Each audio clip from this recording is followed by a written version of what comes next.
हरे कृष्णा। गीता में भगवान कहते हैं तद्विद्धि प्रणिपातेन परिप्रश्नेन सेवया उपदेक्षन्ति ते ज्ञानम ज्ञानिनाः तत्त्वदर्शिनः। गुरु की बातें, गुरु के उपदेश हमें सुनने चाहिए, उनकी सेवा करनी चाहिए, वो जो बोलते हैं उसको फॉलो करना चाहिए। राइट। बहुत बार ऐसा होता है कि गुरु की बातों को हम इग्नोर कर देते हैं। हम कहते हैं कि यार ये क्या बता रहे हैं ये सारी चीज़ें। किसने देखा है आध्यात्मिक जगत, किसने देखा है दुखालय मशादों सा, मैं तो सब सुखी हूँ, मेरे जीवन में तो सब कुछ अच्छा से चल रहा है, मैं क्यों गुरु की बात मानूं। मस्त मजाक कर रहा हूँ, पैसे हैं और सारी चीज़ें मेरे पास, क्यों मैं उनकी बात मानूं। तो सिद्धांत सरस्वती ठाकुर एक बहुत ही सुंदर कहानी अपने पुस्तक में, जो कि उनके द्वारा लिखी गई थी, उपाख्यान उपदेश है, छोटी छोटी कहानियों के द्वारा गहरा उपदेश। राइट। आप कृपया इस बुक को इंटरनेट पे देखिए, बहुत ही सुंदर पुस्तक है, इंग्लिश में आपको PDF मिल जाएगा। राइट। आप ज़रूर पढ़िए और जो उपदेश श्रील सिद्धांत सरस्वती ठाकुर ने दिए हैं उनका अनुसरण कीजिए। तो वो एक कहानी बताते हैं कि एक बार राजा था और अपने राजपुत्र को एन्जॉयमेंट के लिए, मनोरंजन के लिए उसने कुछ बंदरों को लाया था अपने राजवाड़े में। तो इन बंदरों को एक पिंजड़े में रखा जाता था। तो राजपुत्र उन्हें अलग अलग चीज़ें खिलाता था।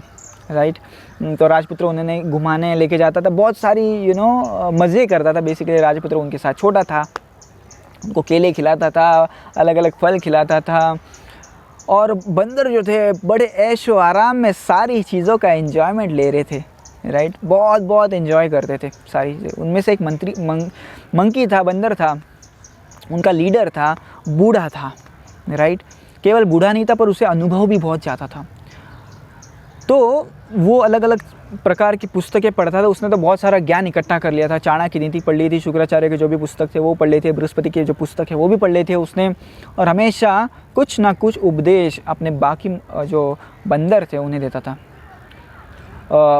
राजा ने केवल बंदर नहीं रखे थे, अलग अलग प्रकार के प्राणी भी रखे थे। उसमें से एक थी भेड़। तो भेड़ भी रखी थी। तो राजकुमार क्या करता था, भेड़ के ऊपर बैठता था और लाइक घोड़ा उसे चलाता था। राइट। पर ये भेड़ की बहुत ही एक बुरी आदत थी। ये भेड़ क्या करती थी, किचन में जाके, राजा के किचन में जाके कुछ ना कुछ खाने का प्रयास करती थी। राइट। वो बहुत ही नालायक कह सकते हैं आप, ऐसी भेड़ थी। उसे वो जो घास फूस थी उसके ऊपर वो संतुष्ट नहीं थी, हमेशा उसे कुछ ना कुछ किचन से ही चाहिए रहता था। और राजा को जो कुक था, जो स्वयंपाकी था, जो कुक था, जो खाना परोसता था, राजा को बनाता था, राजा के लिए खाना बनाता था, वो बहुत गुस्सैला आदमी था। जब भी वो इस भेड़ को देखता था किचन में तो कुछ ना कुछ उठा के उसे मारता था।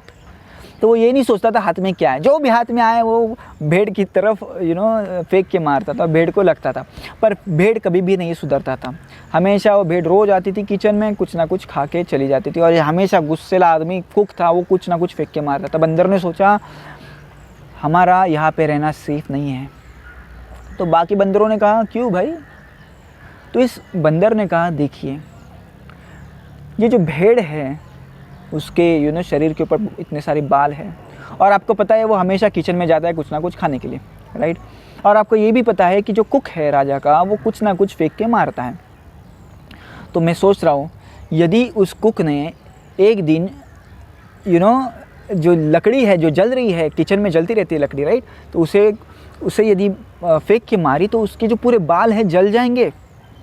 राइट। और जब जलने लगेंगे बाल तो भेड़ जो है वो यहाँ वहाँ दौड़ने लगेगा और जो भेड़ है वो घोड़ों के तबेले में भी जा सकता है। और इन केस वो घोड़ों के तबेले में जाता है तो आपने देखा उधर बहुत सारा सूखी हुई घास रखी हुई है और ये सूखी हुई घास को यदि अग्नि पकड़ लेगा तो आप विध्वंस आप जान सकते हैं कितना ज़्यादा हो सकता है। राइट।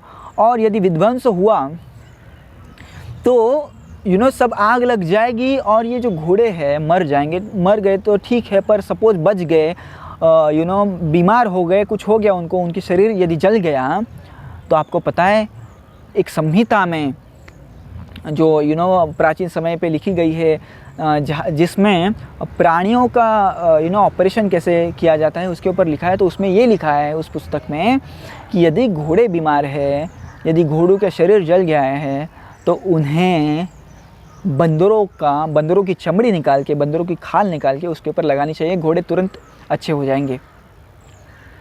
तो हमें ये तो डेंजरस चीज़ है हमारे लिए, तो हमें यहाँ से निकलना चाहिए, इस राजवाड़े से निकलना चाहिए, क्योंकि ये भेड़ जो है बहुत ही डेंजरस चीज़ है। तो सारे जो बंदर थे हंसने लग गए, अरे क्या बोल रहे हैं, कुछ कनेक्शन है क्या? भेड़ को आग लग जाएगी, भेड़ से वो घास फूस में आग लग जाएगी, घोड़े मर जाएंगे, हमको काटा जाएगा। What is this logic? चलो छोड़ो, आपको जाना है आप जाओ, हम तो यहाँ पे मज़े ही करेंगे। राजपुत्र हमें रोज़ खाना खिलाने को आता है, हमारे साथ खेलने आता है, इससे बड़ा सुनहरा मौका क्या है? आप बूढ़े हो गए हैं, आप सटिया गए हैं, आप खुद जंगल में चले जाइए, हमें आपकी बातें कुछ सुनने नहीं है, आप खुद दफ़ा हो जाइए यहाँ से। तो उसे बहुत बुरा लगा, उसने कहा नहीं, मैं आपको अकेले छोड़ के नहीं जा सकता, आप कृपया मेरे साथ चलिए, नहीं तो एक दिन ये बहुत डेंजरस चीज़ होने वाली है, कृपया आप यहाँ से निकल जाइए।